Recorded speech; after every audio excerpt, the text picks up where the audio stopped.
Hola a todos los amantes de la conexión espiritual. Bienvenidos a otro vídeo del canal. Estamos muy felices de presentarles nuestro contenido sobre espiritualidad y crecimiento personal. Si estás buscando una comunidad que te inspire a conectarte contigo mismo y con el universo, este es el lugar para ti. En este canal, exploraremos juntos diversas prácticas espirituales y compartiremos consejos para llevar una vida más consciente y enriquecedora. No olvides suscribirte a mi canal y activar las notificaciones para que no te pierdas ningún vídeo nuevo. También te animo a que le des un like a este vídeo para ayudar a difundir nuestro mensaje. Únete a nuestra comunidad de conexión espiritual y comencemos este viaje juntos. La magia de la madrugada, cuando el reloj marca las 3 y el misterio se despierta. Algunas almas encuentran sus ojos abiertos en medio de la oscuridad, y el regreso al sueño se convierte en una tarea ardua. ¿Te ha pasado? No estás solo. Este fenómeno, más común de lo que pensamos, puede abordarse desde diversas perspectivas, algunas más naturales y otras que rozan lo sobrenatural. Imagínate ese rincón del reloj llamado hora bruja, entre las 3 y las 4 de la mañana. Se dice que a esta hora, el poder del inframundo alcanza su punto álgido, en una danza macabra entre el bien y el mal. Se rumorea que Satanás, astuto como es, se burla de Dios invirtiendo los eventos de la historia, como el sacrificio redentor de Jesucristo a las 3 de la tarde. Así, a las 3 de la madrugada, el mal despliega sus esfuerzos, en una especie de desafío cósmico. En tiempos medievales, el manto de previsión cubría esa hora oscura, las calles eran para brujas, y cualquier mujer que se aventurara en la calle a esas horas era acusada de practicar artes oscuras. Sin embargo, más allá de la superstición, la magia negra despliega sus encantamientos en este horario. Las misas negras, en su misterioso ritual, se ejecutan preferentemente en las profundidades de la noche, especialmente a las 3 de la mañana. Se cree que es el momento en que el velo entre los vivos y los muertos se vuelve tenue, permitiendo que los espíritus vagabundeen por la tierra. Un instante respaldado por la oscura licencia de Dios.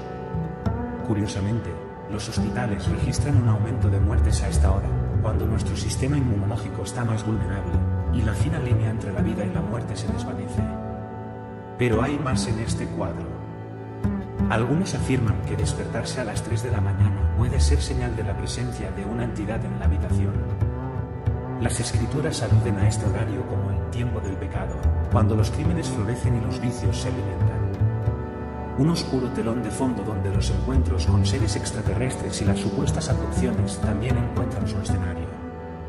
¿Y por qué tantas almas despiertan en esta hora mágica? Las razones son variadas. Desde el acecho del maligno hasta factores biológicos y de estrés. El agotamiento físico y mental, la hora de acostarse, la cena copiosa o alguna bebida estimulante pueden ser cómplices de este despertar enigmático. Y no olvidemos la invasión de campos electromagnéticos y la hipnosis de las pantallas de televisores y celulares.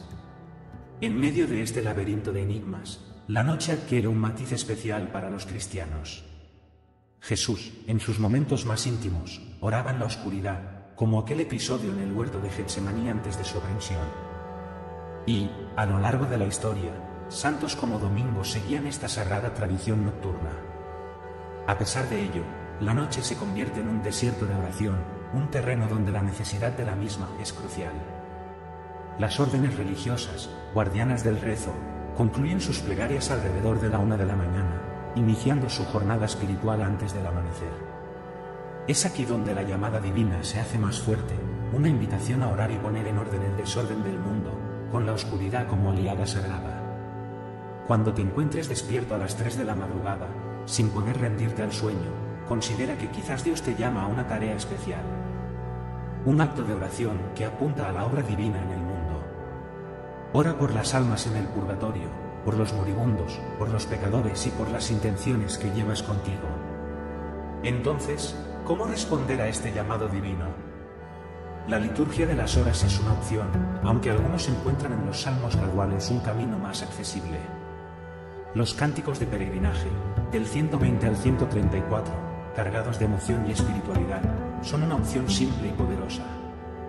La rutina es sencilla: levántate, haz la señal de la cruz, toma la Biblia y sumérgete en la melodía de los salmos. Así, con esta receta, enfrentamos varios desafíos de una vez. Al recitar los salmos, alejamos las influencias demoníacas. Apoyamos el plan divino para la purificación del mundo y nos nutrimos espiritualmente. ¿Insomnio? No, un llamado divino a la vigilia y a la oración, un regalo en medio de la oscuridad. ¿Y tú, has experimentado este misterioso despertar a las 3 de la madrugada? ¿Cómo respondiste?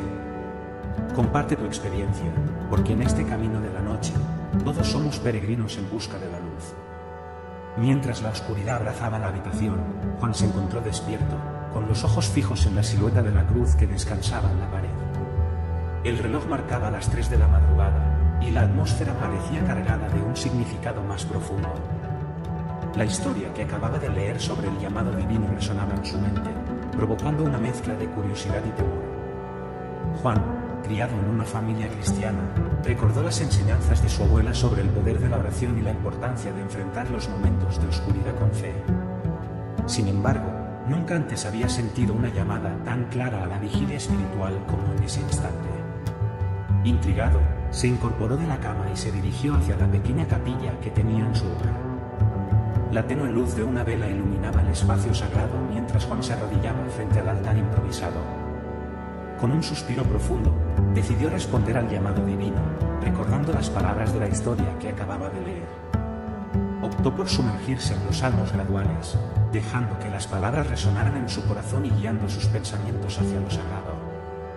Mientras recitaba los salmos, Juan sintió una presencia reconfortante, como si el manto de la divinidad se extendiera sobre él. En medio de la oscuridad, experimentó una conexión profunda con algo más grande que él mismo.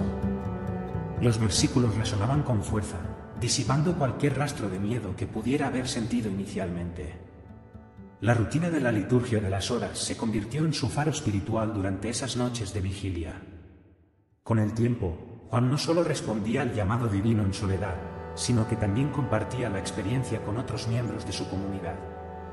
Juntos, encontraron consuelo en la oración durante las horas misteriosas de la madrugada, creando un lazo más fuerte entre ellos y con lo divino. A medida que pasaban las noches, Juan notó cambios en su vida cotidiana. La paz que encontraba en esos momentos de vigilia se reflejaba en su actitud y acciones diarias. Su fe se fortaleció, y la oscuridad de la madrugada se transformó en una aliada, un recordatorio constante de la presencia divina en su vida. Y así, Juan aprendió a abrazar el misterio de despertar a las 3 de la madrugada como un llamado especial de Dios. Respondió con oración, encontrando significado en la conexión espiritual que experimentaba en esos momentos. En este camino de la noche, Juan descubrió que, a veces, las respuestas a las llamadas divinas se encuentran en la simple rutina de la oración y la entrega a lo sagrado. Recuerda que la conexión con tu ser interior es un camino continuo y lleno de aprendizajes, así que te invito a seguir explorando y creciendo en tu propia búsqueda espiritual. Si aún no lo has hecho, suscríbete a mi canal y activa las notificaciones para que no te pierdas ningún vídeo nuevo. Y si te ha gustado lo que has visto, no dudes en compartirlo con tus amigos y seres queridos. Gracias por unirte a nosotros en este viaje espiritual, y esperamos que este mensaje te haya ayudado a sentir más conectado y guiado en tu camino. Hasta la próxima. Nos vemos pronto en el siguiente vídeo.